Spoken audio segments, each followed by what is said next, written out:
Мынакей туугандар, микрорайон Туңгуч мечит.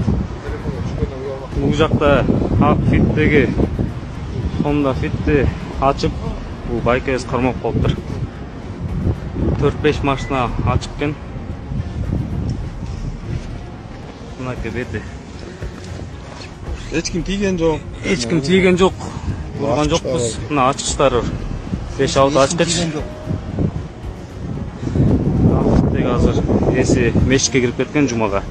Ошо микрорайон Туңгуч эчат болуп атгандар.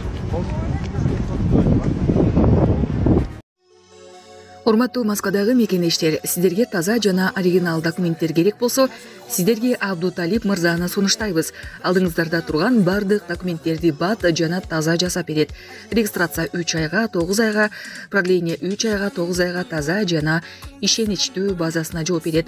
Аманатка кыянат жок. Связь жана WhatsApp номер +7 916 044 66 24. Кызматыңыздарда Абдуталип. Москвадагы кыргыз кыздар бузулган дейсиңер. Эркектер силер периштесиңерби? Москвадагы кыргыз жигиттердин кыздарга карата арам ою бар. Өзүбүздүн эле кыргыздар менен таанышсаң, дароо гостиницага деп төшөккө чакырат. Алардын арам ою бар дейт бизге кайрылган Алия аттуу мекендешибиз. Саламатсыздарбы? Мен Баткен областынан Кадамжай районунан болом. 26 жаштамын. Москвага келип иштеп калганыма 5 жылдай болуп калды. Күйөөм мындан бир нече жыл мурда көз жумду. Өзүм жалгыз бой энемин. Кызымды кайын журтума калтырып, Москвадагы ресторандардын биринде пол жууп калдым. Акча табуу башкы максатым болбоду. Мен ошол учурда абдан катуу сыгылып, депрессияда жүрдүм. Иштейин, өзүмдү алаксытайын десем, же билимим жок. Ошентип Москвага келип калдым. Ата-энем жана туугандарым көбүнчө мени жигит таап, турмушка чык, али жарсың деп түрткүлөйт. Макул демиш болом, бирок насип буйрубаса, бактыңды табыш кайдан. Мейли таанышуу максатында жазып калгандар болсо сынап көрөйүн дейсиң. Бирок менин көңүлүмдү калтырган негизги нерсе. Кыргыз жигиттери таанышып элек жатып төшөккө чакырышат. Гостиницага барбайлыбы дейт уялбай. Бул нерсе көп кайталанды. Акыры эч кимисине жооп бербей деле калдым.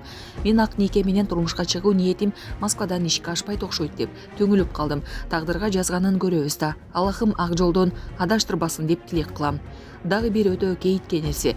Ошол Москвада кыздарды алдап, гостиницага чакырып жүргөн көпчүлүк жигиттер кыздарды жы дегенде күйбөгөн жерин күл болуп кетет. Тажик менен минтишип жүрөт деп сөз кылганда ошолор. Туура тажик менен арам иш кылганын мен дагы колдобойм.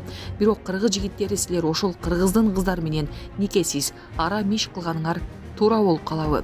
Эмне болсо эле кыргыз кыздарын күнөөлөйсүңөр. Качан токтотобуз ушуну? Силердин кыздарыбызга кылып жаткан мамилеңер, арам оюңар балким кыздардын көңүлүн калтырып жаткандыр. Силер да периште эмессиңер жана силерде да карындаш, эже бар. Кайтар дүйнө. Эртең кызыңды бирөө ушинтип гостиницага алып барат экенин унутпа. Булак мекендеш KG сайты.